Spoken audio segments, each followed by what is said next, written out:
Hey, I'm Markia. Want to hear something scary? The Cheuksin. Two 12-year-old girls from South Korea, Mi and Jin, had just arrived at camp for the summer. Both had never been before, although Mi frequently camped with her family. Their first day was exciting, getting to know their fellow campers and doing outdoor activities. At the end of the day, the camp quickly quieted down during the night.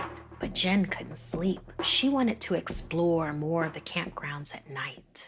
She woke up Mi and fibbed that she needed someone to go to the bathroom with her. Jen knew if she told Mi her true intentions that she would never go.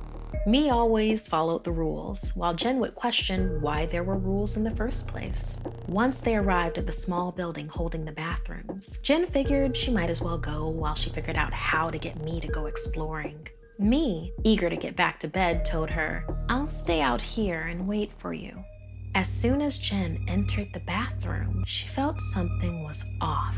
It was freezing in there. She flipped the light switch on. One dimly lit bulb flickered on, just barely enough to make out the bathroom stalls directly in front of her. Shivering, suddenly having to go to the bathroom more than ever, she started moving towards the stalls. Reaching out her hand to the first stall, she felt something like strands of hair whip across her face. Stunned, she jumped back. In the corner of her eye, something moved off to the right of her. Spinning towards it, a woman with long black hair covering her face stood in the corner, silent, waiting.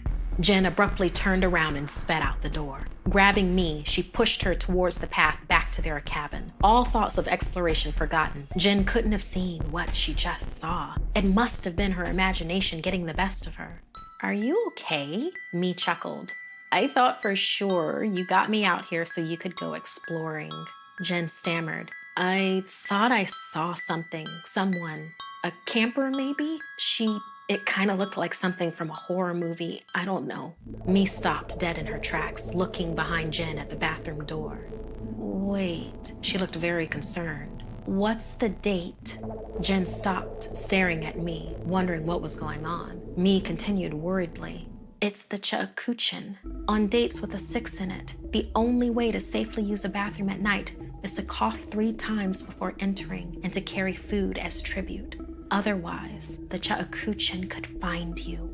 The good news is that there is only one of her, and she is only in one bathroom at a time. If she is here, you must appease her." Jen blinked, staring at me, waiting for her to say she was joking. "Appease her?" "Yes, you must appease her, or she will follow you home." Having said that, Mi pulled a dry rice ball from her pocket and ran back toward the outhouse, placing it at the doorway. The two girls ran back to their cabin. By the time Jen had tucked herself back into her bunk, she remembered how weird Mi could be at times with her superstitions. And also, she was more convinced than ever it had to just have been another camper using the bathroom. Around midnight, Jen woke up having to go so badly that she didn't even think to wake up Mi as she dashed out of bed and ran to the bathroom building. When she got to the bathroom door, fear struck her and stopped her dead in her tracks. "I could just go outside, I guess," she thought as she swung her flashlight back out towards the dark, dark woods surrounding and encroaching upon the bathroom building. "Or not," Jen quickly thought to herself. "Look, the rice ball is still there, so the Cheuksin is appeased. And besides, that's all stupid anyway. I've been using bathrooms all my life. I'll be quick." After Jen stepped inside, she then remembered what she had forgotten to do, to cough 3 times. Jen felt thick strands of hair quickly coil around her neck like a snake. Confused, she reached for the hair to pull it away, but it tightened, trapping her, strangling her so she couldn't make a sound.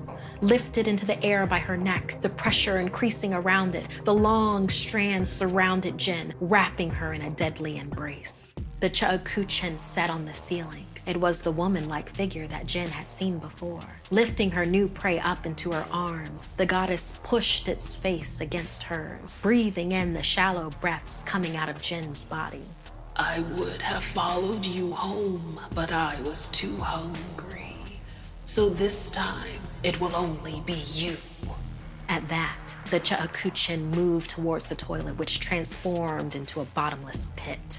The goddess hurriedly dragged Jin's hair-wrapped body down into the pit with her. She was in such a hurry that the stall changed back into a toilet before her entire body came through, cutting off Jin's left arm, leaving the chopped limb in the stall for the other campers to find the next morning.